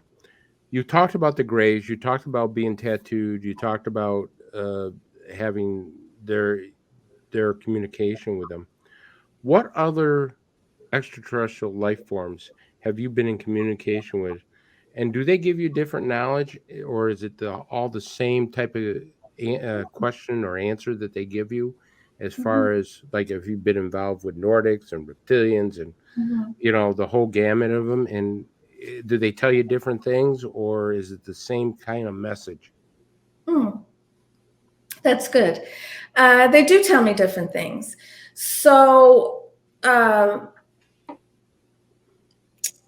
I've made contact with the Greys a few times. I've also here made contact with these 3 types of beings that seem to travel together. It's a smaller white being. It kind of looks like a light bulb. It's so luminescent. And then there's a smaller being that resembles a dog because it's on all 4, and it has very translucent skin. And then there's a blue being. And Chris Bledsoe, you all know who Chris Bledsoe is, a very well-known. He just lives a couple hours from me. And Chris and I have talked on the phone many times. In fact, we just emailed a few days ago.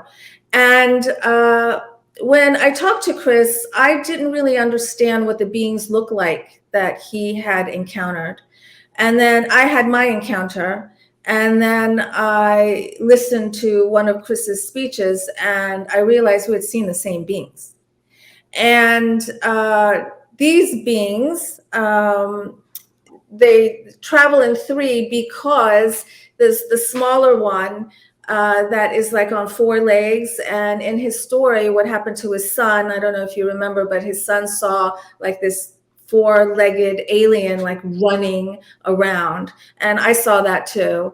And it was explained that that is like the juvenile of that particular species, and then the intermediary being that looks like an illuminated light bulb, which Chris also saw, and he did a painting of.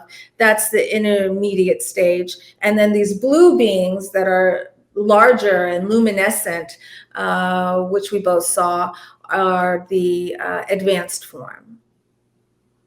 And it just so happened that in a regression that Chris Bledsoe had, he did say that the little ones were let out to play. The ones with the 4 legs were let out to play. So that validated what I was told too. What about a message, Sev? I mean, have you ever, let me ask you this. Have you ever gotten a bad message where you go, holy God, I mean, this is not good? I mean, a warning of some type, like, listen, if you don't change your ways, impending doom. I mean, was there ever any type of message like that? Not for me. The closest thing to impending doom is when they told me about the hybridization program and we could kill ourselves off, that we are on that path, not necessarily destined, but we're on that path. That was the most gloomy, doomy thing that I've been told. Now, a couple of years ago, when I was sitting in my living room, these 2 light beings came in, these 2 beautiful light beings. They were blue and they were magnificent. And this was in the middle of the day.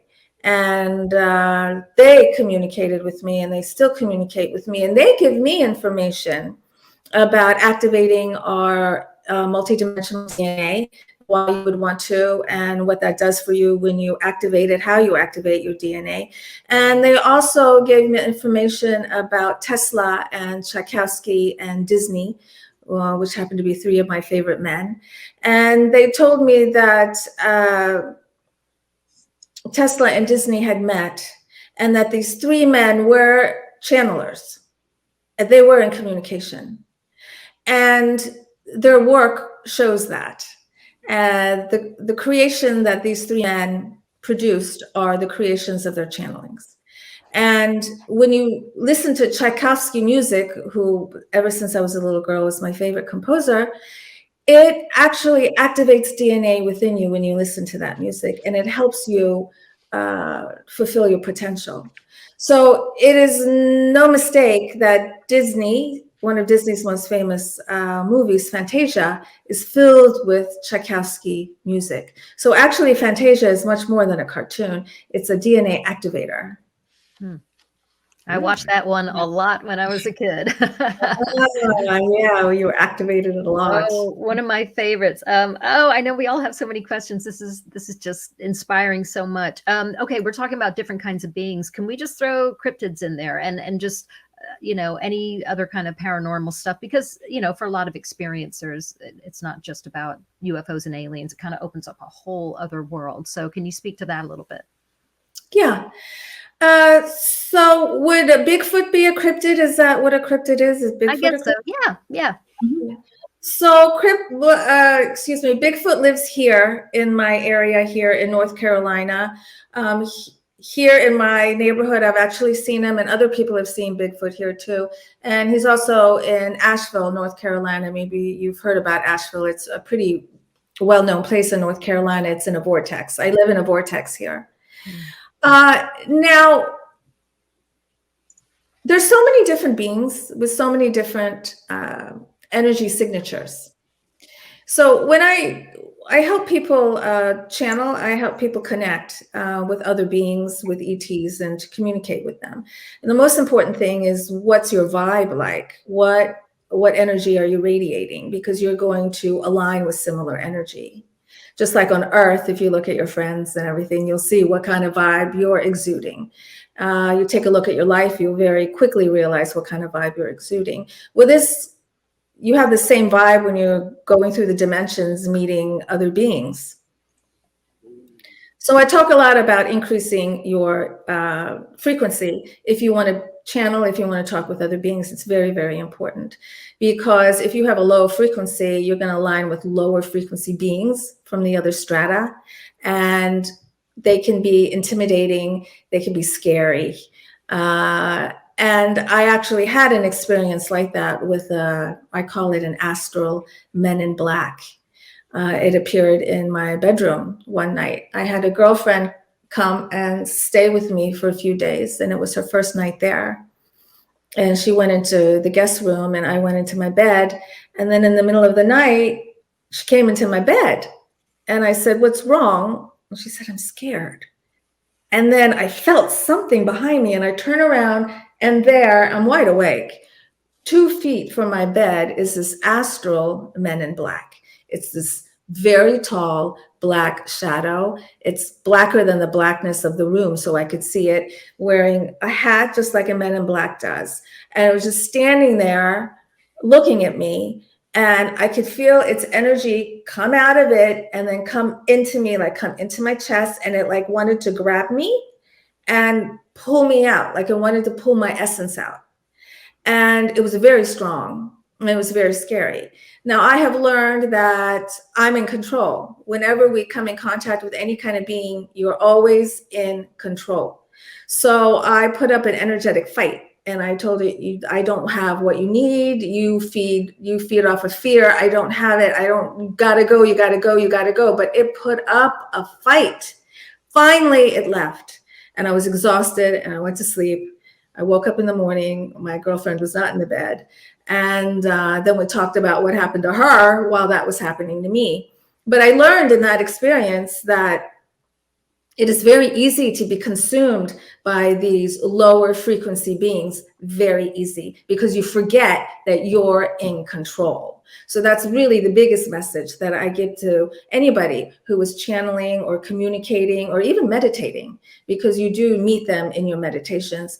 Please keep your vibe up as high as possible. So when a lower vibratory being comes and just kind of like pokes at you, it can't stay. Because we take our beings with us wherever we go. So this being was attached to my girlfriend. And that's because she had just recently fallen into that whole the Democrats eat babies and the Pizzagate and Hillary's going to be arrested tomorrow and all that. And it was just in her mind all the time, all the time, all the time. And that's such a negative, low vibe. So then she was aligning with these low vibe beings, and wherever she goes, they go. So she brought it over and it wanted to test me out, and I didn't want anything to do with it. Very interesting. Wow, that's brilliant. And, here, in a week and a half, I'll be going back with a wonderful team. I think Jessica was in here earlier, so she's still watching. Hi, Jessica. Out to the South Skinwalker Ranch called the Meadows. And I actually just posted on Facebook this thought on, and maybe I would like for you to speak on this. It's the same kind of theory, like the lower frequency beings. It seems like when we disassociate or we have trauma and we're in fear, we have these different paranormal events and these shadow beings come in that all that kind of stuff. And so my experiment was going to be to go without my scientific mind on and kind of revisit some of those lower places, but maybe that's a dangerous thing to do. And I need to stay in a higher vibration. But when you do that, the experiences seem to be less. Now, do you find that's true, like with paranormal activity? Did you experience that throughout your life? You mentioned footsteps and stuff, but do you think that is connected directly to the UFO phenomenon, the whole paranormal realm? Oh, yes, they're completely connected. And so I've been channeling or communicating with beings virtually my whole entire life. Mm-hmm. And ET contact doesn't happen just in the 3D. Most of ET contact is happening in these other dimensions. And so it's in these other dimensions where there's all kinds of other beings too. So once you consciously focus your awareness on your interactions in these other high frequency levels, then your focus then allows you to then align with the other beings on those other levels. So like the doors start opening, and there's all kinds of beings then can see you, and you can see them, or you can feel them, or you can communicate with them. The doors open and they all come. So when you open the doors like that and they all come, and this was my problem when I was younger, I didn't know how to shut those doors. I thought it was either completely all open, everybody come to me, all dead people come to me, whatever, or completely close. I learned that I'm in control, that some people are so bothered by the beings from the other dimensions. It's because they're just not controlling it. So it's the faucet that you can turn on and off and in between. So you have full control. But absolutely, going back to what you were saying, there is an absolute connection to communicating with a variety of beings, ETs to angels to spirit guides to other kinds of beings that we don't even have names for. Once you start communicating with one, you tend to start communicating with the others. Wow. I mean, do they all hang out together or something? I mean, they're connected. Well, Can you you're imagine going into a bar and seeing all these different things in here? That would blow my like mind. a Star Wars, yeah. Yeah. Yeah. Okay. What is, I mean, Zev, this has been an absolute fantastic talk. But I got to ask you, you've been getting these messages, you got all this stuff. What is the human race's role in the galactic universe? I mean, have they told us and said, guys, this is your role in the galactic universe. This is what you're meant to do, or this is what we want you to do, or hope you become. Has there any? What's our role? What are we supposed to be with this galactic universe? Mm-hmm. Well, because of what I do for a living, do soul purpose readings and soul sessions, I spend a lot of time on one's purpose, our soul purpose. And I believe that we have a collective purpose as well as an individual purpose. Right. What is that? To love as much as possible. And we suck at that. Yeah. There's no question about that. Well, we got an F in that class. Yeah. We're learning. We're learning. So we're so mean to each other. We're so mean to animals and children and just to each other. We really need to just kind of, smooth out our rough edges and just become much more tolerant. We're not tolerant. And so how is another civilization going to approach us when we're not even tolerant? We're not tolerant towards ourselves. How are we going to be tolerant to a completely different civilization? I totally agree. Do you think there might be a time where they might give up on us and say, no, sorry, these guys ain't learning? Well, if that's the case, it's not us. It's not them giving up on us. It's us giving up on ourselves and just completely annihilating ourselves. Yeah, we're definitely in some scary times right now. That's for sure.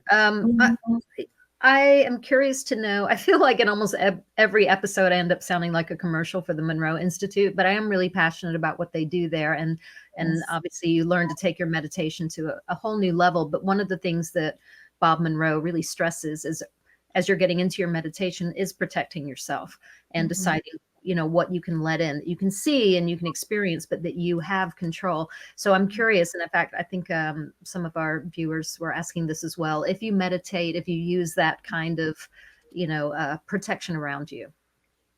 Oh, very much so. Yes. And I suggest to all my clients, they meditate. I help them come up with ways to meditate because everyone meditates differently.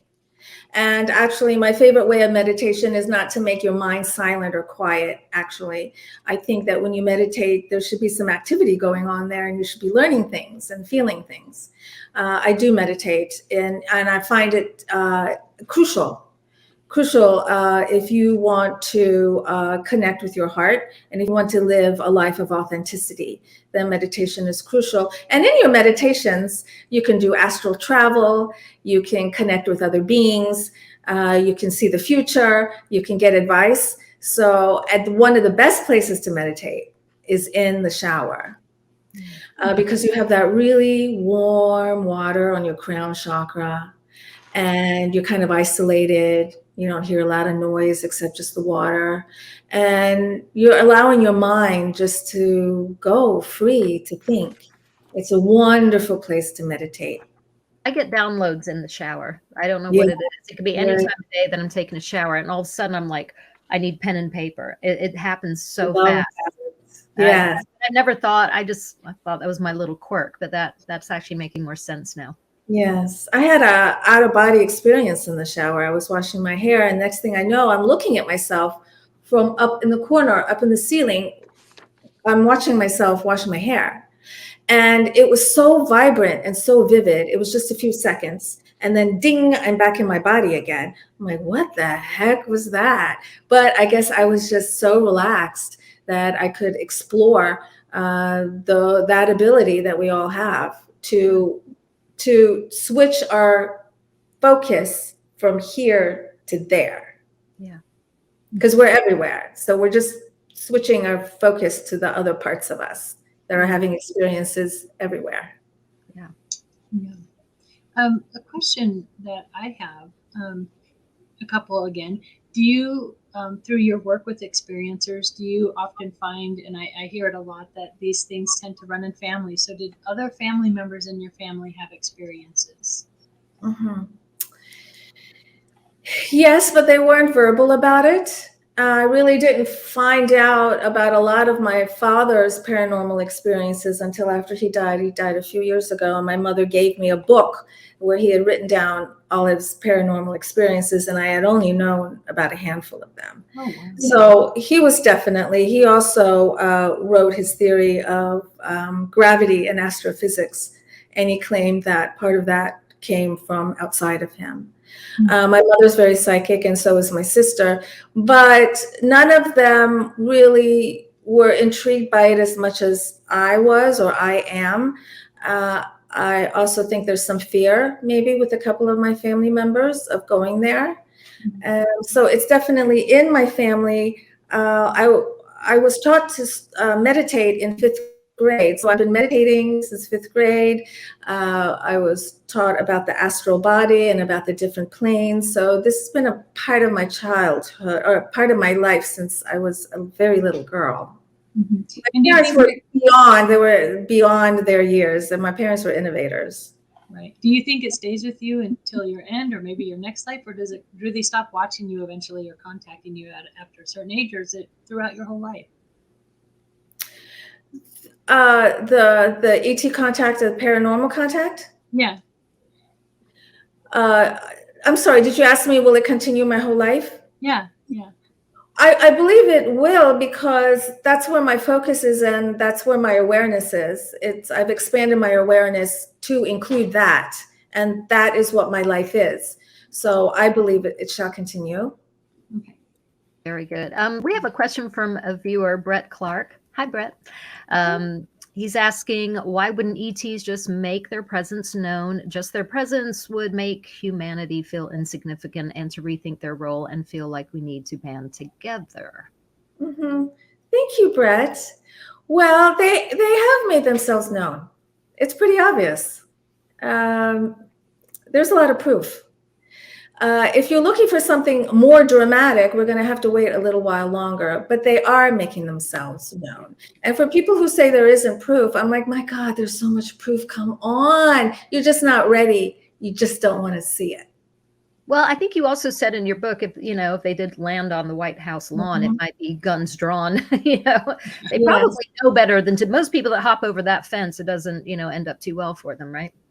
Correct. Right. And then there is the, in LA, what year was that? There's a wonderful pictures showing the government shooting down this spaceship in LA. Do you know what I'm talking about? Are you talking about like the Battle of LA? Yeah, the Battle of Yeah. LA. What is it? That was like in the 40s, right? Yeah, during World War II, they had spotlights on it, and they were using artillery shells, anti-aircraft to try to knock this thing down. Somebody took a still picture, and it was like, that doesn't look like a plane. Mm. Right. That's very interesting. So when I was having that Astral Men in Black experience, So I woke up the next morning and I said to my girlfriend, did something happen to you? And she goes, oh yeah. And so I'm like, okay, you tell me first. So her experience, very interestingly enough, she never left the guest room. She was in the guest room. She woke up in the middle of the night. She's looking out the window, which is overlooking the water, and she sees in the sky Jesus Christ. And she hears this voice, and this voice says to her, see that? That's a hologram. We can do that. We can create anything and put it in the sky and make it look real and fool you. That's the experience that she was having while I was having this Astro Men in Black experience. Now, to me, that's very interesting. They're both low vibratory experiences, really. And we've all heard about these false flag, these potential false flag scenarios where there might be fake UFOs in the sky, and then we engage in this battle, and then Earth thinks that aliens are horrible. Mm-hmm. Well, yeah. Do you think they would try to do that, Sev? I mean, I wouldn't put it past them. I mean, we get all different types of sightings and stuff. There's a question I've been dying to ask you, because I'm really fascinated by what you're saying. I have to tell you, I'm a person who's never had an out-of-body experience. I've never been able to do astral travel. I've never seen an ET. I've just never experienced a lot of. Not that I don't believe in it, I do, but I just haven't experienced the fascinating things that you have. But you state that we are all multi-dimensional beings. We all can engage in ESP, astral travel. I'm worried about the ESP because I don't want to know what's on my wife's mind at times. But I will tell you that I am definitely interested in astral travel and energy healing. How does a person like me who has none of this experience be able to learn this stuff? Yeah, okay. That's a really good question. So first, it's just awareness, number one. So you're aware that you have these abilities, you have these psi abilities, number one. Number two, do you want to engage? If the answer is yes, then you engage. The way you engage is meditate. Meditate helps strengthen your psi abilities very, very quickly. And you also just start to pay attention from this point on. You start to pay attention. It's amazing how many of us are getting psychic hits all day long, constantly. Really? We're either ignoring them, or we don't hear them, or we hear them and we ignore them. Some of us hear them and pay attention. And so it is basically the awareness that you can do it, and the intent and the work.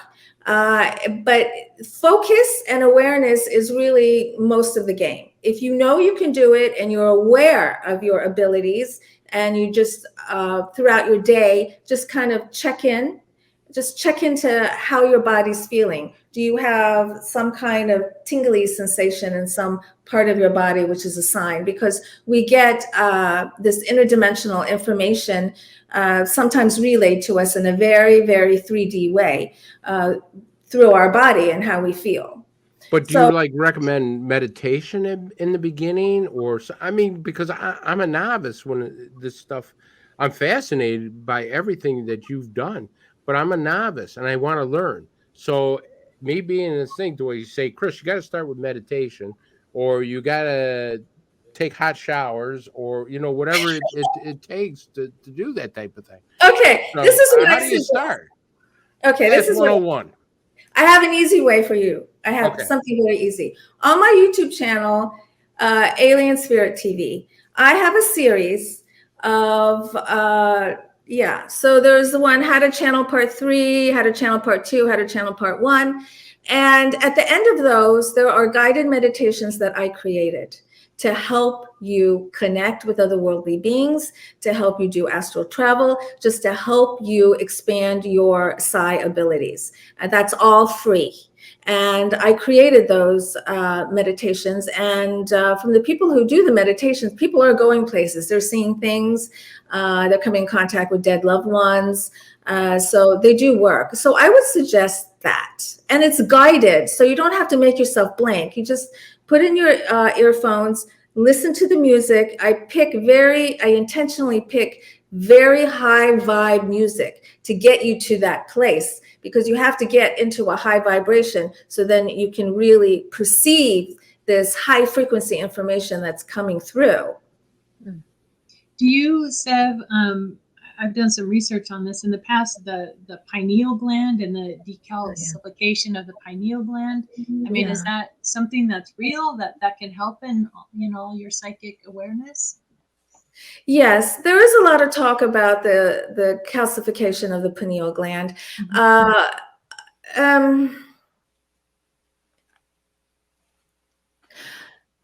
lot of that is a little overboard, and we can declassify, not declassify, but decalcify our pineal gland by using it. So it's not, maybe our pineal glands are getting calcified, but it's more that they're atrophying because we're not using them. They're a muscle that we're not using. So it's through meditation uses your pineal gland beautifully and perfectly and strengthens it. And that is really that little it's only this big. The pineal gland is so powerful. And in a meditation, I was shown how it's like a radio, it's a TV, and that it's constantly having energy coming in and out and in and out of it. So, Chris, I would just recommend listening to one of those guided meditations at the end of one of my videos. They're not very long, and it's something that you need to do again and again and again and again. It's not just once, but it's a practice. So a couple times a week to start off is good. Yeah, I'll try it. I want to remind everyone about your book. You Have the Right to Talk to Aliens. Just getting into this and really, really enjoying it. And I have a question for you. So we're talking about your waking experiences. I have, and I know a lot of viewers are going to relate to this too. I have dreams that I know they're not dreams, but I call them my real dreams, because I do remember going to bed. I know I was in a dream state, and then something happens that I just simply know it wasn't a dream, but it's not like it happened to me while I was at the kitchen counter. So I call them real dreams. I don't know what else to call them, but I think you can get a lot of information from those dreams. You can definitely visit with loved ones that have passed on and just get all kinds of downloads. Is that something that you experience a lot too? And is that a good way for people to strengthen their senses? Yes, that's a really good one. Actually, today I just put on a new video on my YouTube channel, the top 10 signs of ET contact. And the first one is what I call a transcendental memory, which is that dream in quotation marks, but it isn't really a dream. And almost all of us know what this is. What it is, it's a real interdimensional experience. And sometimes we remember them and sometimes we don't. And when we awake from them, we're shocked that we woke up, because that feels more real than this. And these are very valuable. A lot of ET contact happens this way. And I love that you're aware of this and that you're plugged into it and that you use these interdimensional experiences to educate yourself and to learn. I think that's wonderful. And that's what they're there for. And so the more you meditate, the more you work on increasing your personal vibratory rate, the easier it's going to get to do lucid dreaming or to have these interdimensional travels that you remember. It just gets easier and easier and easier because your defenses are down. Yeah. I love that. Yep. Katie and I can relate to that, right? Yes, what very are some much. of the other? Yeah. What are some of the other on your top 10 list? I mean, name a couple more that are kind of signs. Perhaps. Yeah. Yeah. Okay. So the weird body marks, of course. Another one is a spiritual blossoming. A lot of experiencers embark on all of a sudden this spiritual awakening. Another one is What happens often when people make contact is they know that there is another version of them or another something, another part of them that can exist on another planet or can exist in another world. And that seems like a nicer, kinder place. And they want to go there. They don't want to be here anymore. And I have heard, I have heard people say, I don't want to be here anymore, Sev. Like, I just don't want to be here anymore. This isn't my home. I want to go home. This happens a lot with experiencers. And I just remind people you are home, that you came here for a very, very good reason. You didn't come here only to get here and say, I don't want to be here. You have a purpose for being here. So what is your purpose? You're here for a very important reason for yourself, and you're also here for an important reason for all of us. So I would just urge people who feel like they don't belong to belong. Okay, maybe you do think that you come from another planet. Maybe you do think you're a starseed. Maybe you do think you're a hybrid, but you're here. So let go of your need to not belong. You're here to belong. And you're here to figure out how to belong, knowing that you're also partially an ET or partially from another civilization. We all have ET DNA. Some of us have activated our ET DNA more than others, but we all have ET DNA. We're all of stardust. We're all hybrids. Boy, I don't think I'm going to be able to sleep tonight with all that. That's what it is. No, you're going to have really cool dreams. Get up and write them down when you're done. Yes. No, you don't want to listen to my dreams. I can tell you that right now. Sev, you wrote this book, and I got to get it. I'm dying to get it. You have a right to talk to aliens. I mean, obviously you have a way to channel with them, but the regular Joe, the regular person on the street who says, I want to talk to an alien. I would love to talk to an alien. He probably doesn't want to talk to me, but I want to talk to an alien. Is there like a way that you learn how to do that? I mean, if you ask them to come, will they come, or do they say no? Or you got to be a chosen person kind of deal? No, you don't have to be chosen. There's no such thing as a chosen person. We're all the same. So, like we said earlier, those free meditations that I offer on my YouTube channel will help greatly. Okay. And because what that's going to do is that's going to get you into that frequency where you can hear the message, where you can hear and receive and perceive. That's really the easiest way, is to contact them through a meditation. Now, meditation is just, you're just going to sit there and you're just going to close your eyes. I like to close my eyes, and you're just going to relax, and you're just going to try and just telepathically connect with another being. And that's your meditation. You can meditate to music. Often I suggest to my clients that they meditate to music that correlates to different chakra points in their bodies. So meditation doesn't have to be just sitting in quiet and making your mind blank. In fact, I don't know if I've ever made my mind blank in a meditation. What's a chakra point? A chakra point? Yeah, I've never heard of it, a chakra point. I mean, I've been kicked in the ass before, and that was a shock of a point. But I mean, I don't know what a chakra point. What's a chakra point? It's a chakra. Are you calling it a chakra point? I don't know what a chakra point is. That's a point. Yeah. All right, just say what is that point? Okay, so we're these energetic beings, energetic vessels. And just like the planet has vortexes, we have vortexes. So there's certain parts on our body where there's an energetic vortex. There's many of them. But right now, in the United States of America, we only want to deal with 7 of them. So the most popular ones are the 7 chakras. They start from down here. They go 1, 2, 3, 4, 5, 6, and 7. And then some people also say there's 8. There's 8, 9, 10. I mean, there's a zillion chakras.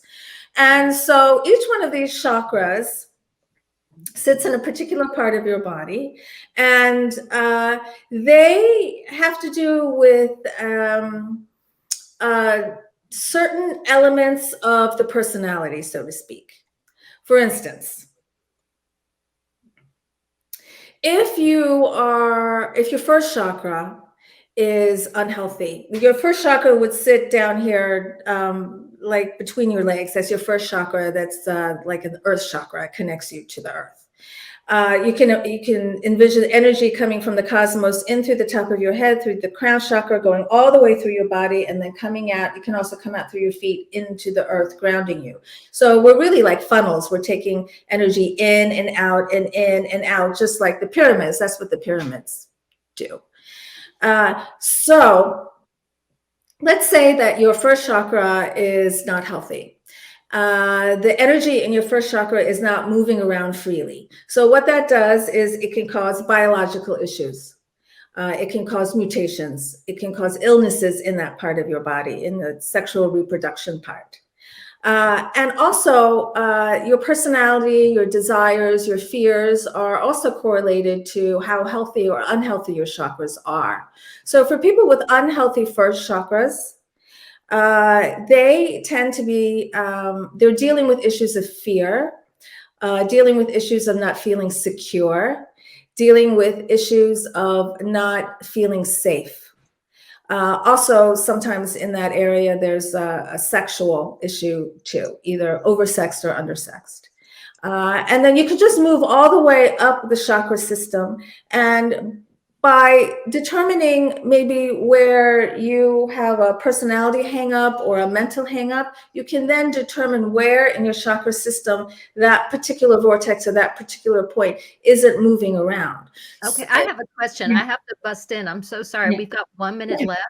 Is it possible Chris ate too much ice cream and that messed up his I was going to say I'm an asshole. So where chakra is you know, what part of my body ain't working well? We have to have you back because I want to Yeah, hear we about do. all the chakras, and we got like 30 seconds now. Oh, well, thank you. I would love to come back. I loved it. Yeah, and don't forget, everybody, to go register for the MUFON Symposium. Yes. Sev will be there, and she's going to be a wonderful MC. So, you know, it's going to be a great time. So get out there and do that. Thank you so much for being here. And like Katie said, I hope you come back and visit with us again because, right, Thank you. we got to go through the rest of the chakras. And yeah, Thank you so much. Thank you. I'm so grateful. You've really been wonderful to talk with. And your viewers and your listeners, thank you for interacting with us. Oh, absolutely. Thank all our viewers for being here. Thank you to Amanda Curran, our co-producer, and Bill Skywatcher, our producer. And we will see you guys all next Tuesday night. Thanks, everybody. Have a great weekend. Thank you. Bye.